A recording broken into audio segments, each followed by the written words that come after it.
নমস্কাৰ আমি যিখন SSCD 2021 আৰু 22 ভৰ্তিৰ ফেক ডোমিচাইলৰ ওপৰত কালি নটিচ আলোচনা কৰিছিলোঁ সেইখনৰ ওপৰত আজি অকমান ডিটেইলত কথা পাতিম কালি কিছুমান পইণ্ট ৰৈ গৈছে কালি কিছুমান ডাউট আছিল সকলো এই ভিডিঅ'টোত আজি ক্লিয়াৰ কৰিম তো এই কাগজখনত আছিল যে SSCD 2021 আৰু 22 যিসকলে ফেক PRC ইউজ কৰিছিল তেওঁলোকৰ ভেৰিফিকেশ্যনৰ কাৰণে নটিচ মাৰিছে CRPF ৰিক্ৰুটমেণ্ট ব্ৰাঞ্চলৈ ডিটেইলছ আহিছে SSC হেডকোৱাৰ্টাৰ CISF এনেকুৱা ফ'ৰ্চৰ পৰা তো এই নটিচখনৰ বহুতে ফেক বুলি ভাবিছিল বহুতে সোৰ্স দিছিল কৰ পৰা পালো আৰু নটিচখনত কি লিখা আছে ভালকৈ আমি কালি আলোচনা কৰিব নহল সেইখিনি আমি আলোচনা কৰিম মই এই ভিডিঅ'টো ৰেকৰ্ড কৰাৰ আগতে দেখিলো যে ষ্টাডি ফৰ জিমতো এই নটিচখন পাইছে তেওঁলোকো ইয়াৰ ওপৰত কিবা এটা ভিডিঅ' আপলোড কৰিছে মই যেটো শেষ হোৱাৰ পিছত চাম তো এই নটিচখনৰ বিষয়ে আমি গোটেই ডিটেইলছ কম্পিউটাৰ স্ক্ৰীনত আলোচনা কৰিম কৰ পৰা পালো কি আছে কি হ'ব ফিউচাৰত কি হ'ব গৈ আছে আৰু আমাৰ অসমৰ কেন্দ্ৰীয়তৰ কি বা লাভ হ'ব নে নহয় অল এভৰিথিং বলক আমি আলোচনা কৰোঁ নটিচখন আছিল আমাৰ এইখন ডিৰেক্টৰ জেনেৰেল CRPF ৰিক্ৰুটমেণ্ট ব্ৰাঞ্চৰ পৰা ইস্যু কৰা আৰু তেওঁলোকে এই লেটাৰখন লিখিছিল the DIG director general SSB New Delhi the DIG director general ITBP New Delhi the DIG director general CISF New Delhi the DIG director general BSF New Delhi the lieutenant colonel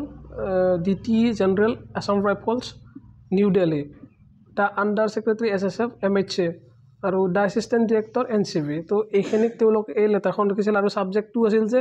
issue of regarding misuse of fake domicile certificate of constable GD examination 2021-22 যিটো constable জিডিৰ ভৰ্তি আছিল তাতে fake ডোমিচাইলৰ মিছইউজ হৈছে তাৰে regarding তেওঁলোকে এই নটিচখন এই লেটাৰখন তেওঁলোকে লিখিছিল যে CRPF আৰু ইয়াতে মেইন যিকেইটা ইম্পৰ্টেণ্ট পইণ্ট সেইকেইটাই আমি অকমান চাম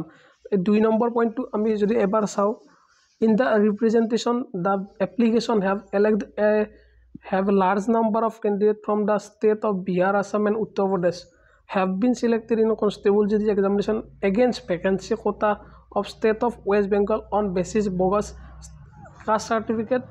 and the domicile as the cutoff in the West Bengal is very low as compared to the other state. A point to West Bengal candidate বাবে বহুত ইম্পৰ্টেণ্ট বা জৰুৰী কাৰণ ইয়াতে লিখা আছে যে বহুত সংখ্যক কেন্দ্ৰীয়তে কি কৰিছে বিহাৰ অসম আৰু উত্তৰ প্ৰদেশৰ ডোমিচাইল ইউজ কৰি ৱেষ্ট বেংগলৰ পৰা মানে চাকৰি লৈছে কনষ্টেবল জিডিত কাৰণ ৱেষ্ট বেংগলৰ কাট অফটো বেলেগ ৰাজ্যতকৈ কম এইটো পইণ্টৰ লগত আমাৰ বিশেষ লেনদেন নাই আমি 3 নম্বৰ পইণ্টটো যদি এবাৰ মেটাৰ কৰোঁ ভালকৈ চাওঁ দা লিখা আছে যে তাৰ মেটাৰ এক্সামাইন্ড এট দ্য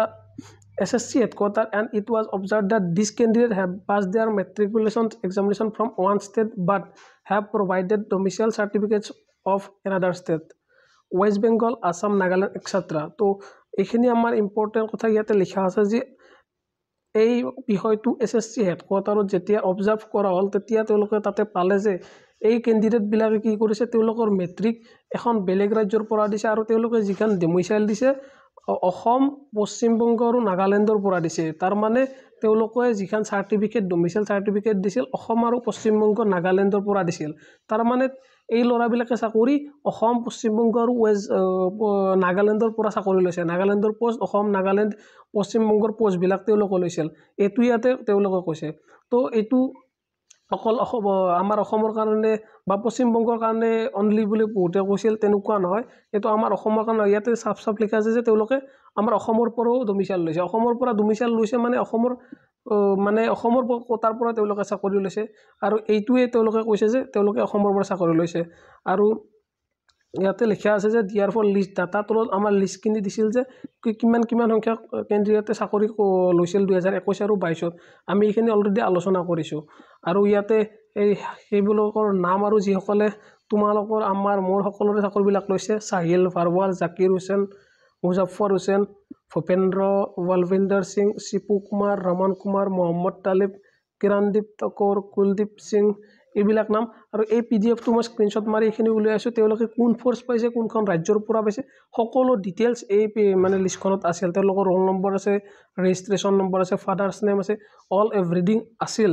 তো এইবিলাক আৰু তেওঁলোক আমাৰ চাকৰিবিলাক নিয়ে মই কৈছো অকমান মানে ৰৈছো এই লোকৰ কাৰণে মই একচুৱেলি হেতু চাকৰি নাপালো 22 যিসকলে অকমান কাৰণে ৰৈ গল এই লোকৰ কাৰণে ৰৈ গল তো এই লোক মানে আমাৰ ভাতবিলাক লৈ গৈছে আৰু তেওঁলোকে এতিয়া পাবো মজাটো যে কি কৰিছিল বাকি মই ভাল পাইছোঁ এইটো হয় বহুত মানে এইটো আমি এইটোও বিচাৰিছিলোঁ যে এইটো হওক আৰু আমি মেইন বিচাৰিছিলোঁ যে মেট্ৰিকুলাৰেশ্যন যদি বেলেগৰ পৰা দিয়ে এখন বেলেগ ৰাজ্যত কেনেকৈ তেওঁ বাসিন্দা হ'ব পাৰে তেওঁ যদি মেট্ৰিক দিয়ালৈকে এখন ৰাজ্যত আছে বেলেগ এখন ৰাজ্যত পটককৈ কেনেকৈ গুচি আহিল তেওঁ এইটো মই সকলোৱে মানে সকলো কেণ্ডিডেটে যোৱা বছৰ তাৰ আগৰ বছৰৰ পৰাই মাতি আছিলোঁ কোনো শুনা নাছিল কিন্তু এই লিষ্টখনত মই এটা লাইন পাইছিলোঁ ওপৰত যে ইয়াতে লাৰ্জ নাম্বাৰ অফ ল'ৰাই মানে কমপ্লেইন দিছিল মানে কেণ্ডিডেটছে কমপ্লেইন দিয়াৰ কাৰণে মানে এইবিলাক মানে ষ্টেপ লোৱা হৈছে তো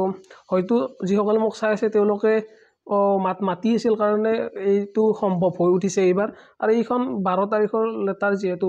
এখন 20 ফেব্ৰুৱাৰীত ইছ্যু হৈছিল এখন আৰু 12 মাৰ্চত পঠোৱা হৈছিল যিখন CISFৰ পাৰ্টখিনি আছে তাত লিখা আছিল বাকি এইখন মই ক'ৰ পৰা পাইছিলোঁ মই এইখন এজন CISFৰ মানে অলপ ওপৰৰ লেভেলৰ অফিচাৰৰ পৰা পাইছিলোঁ যিয়ে মোক মানা কৰিছিল যিজনে দিছিল তেওঁ মোক মানা কৰিছিল কাকো দিব সেইকাৰণে কালি মই কমিউনিটি পোষ্টত জনাই দিছিলোঁ যে মই এইখন কাকো দিব নোৱাৰোঁ তো এইখনে আছিল এতিয়া আমাৰ মানে এতিয়া কথা হ'ল এই ল'ৰাবিলাকৰ হ'ব কি মেইন কথা এইখিনি এওঁলোকৰ হ'ব এতিয়া PRC ভেৰিফিকেশ্যন ষ্ট্ৰিক্টলি এতিয়া নতুনকৈ হ'ব আৰু এতিয়া PRC ভেৰিফিকেশ্যন হ'লে নিশ্চয় তেওঁলোকৰ চাকৰিটো 100% এইবাৰ গুচি যাব কিন্তু এই যিটো আপকামিং মানে ভেকেঞ্চি যিটো চলি আছে ৰিটেন এক্সাম যিটো শেষ হ'ল সেইটোত কিবা ইয়াৰ প্ৰভাৱ পৰিব নেকি মই যিমান দূৰ কালি কথা পাতিছোঁ এইখন ৰিলেটেড এইবাৰ কি হ'ব নিয়মিত ৰিপিটাই যদি কোনোবাই এনেকুৱা মেট্ৰিকৰ মানে বিহাৰ বা UPৰ মেট্ৰিক মানে মেট্ৰিক দিয়া কেণ্ডিডেট আহে মেট্ৰিকটো বিহাৰ UPত দিছে ডমিচাইলখন আমাৰ অসমৰ বনাই তেওঁলোকে ইয়াতে ফিজিকেল বা মেডিকেলত এপেয়াৰ হৈছে তেওঁলোকক এইবাৰ হয়তো ঠাইতে ৰিজেক্ট হ'ব তেওঁলোকৰ চাকৰি এইবাৰ নহয় তো এইবাৰ এইটো মানে প্ৰযোজ্য হ'ব যে যদি বাহিৰা মানে বেলেগ ৰাজ্যত মেট্ৰিক দিয়ে বেলেগ ৰাজ্যত ডমিচাইল দিছে তো তেওঁলোকক এইবাৰ একচেপ্ট কৰা নহ'ব মই যিমান দূৰ কালিৰ পৰা কথা পাতি শুনিছোঁ তেনেকুৱা হৈছে আৰু যিসকলে চাকৰি লৈছিল তেওঁলোকক কি কৰা হৈছে মই ৰাতি BSFৰ কথা পাতিলোঁ অকণমান তো তাত কি হৈছে তেওঁলোকক যিসকল এনেকুৱা ছাছপেক্টেড আছিল তাৰে কমাণ্ডিং অফিচাৰবিলাকে তেওঁলোকে হেডকোৱাৰ্টাৰত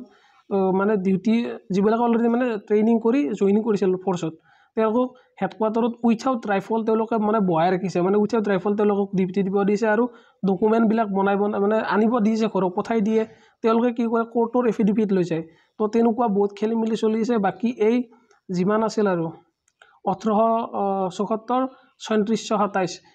এইবোৰৰ চাকৰি এইবাৰ নিশ্চয় যাব 21ৰ ভৰ্তিত আমাৰ অসমত পোষ্ট আছিল অলমষ্ট 1500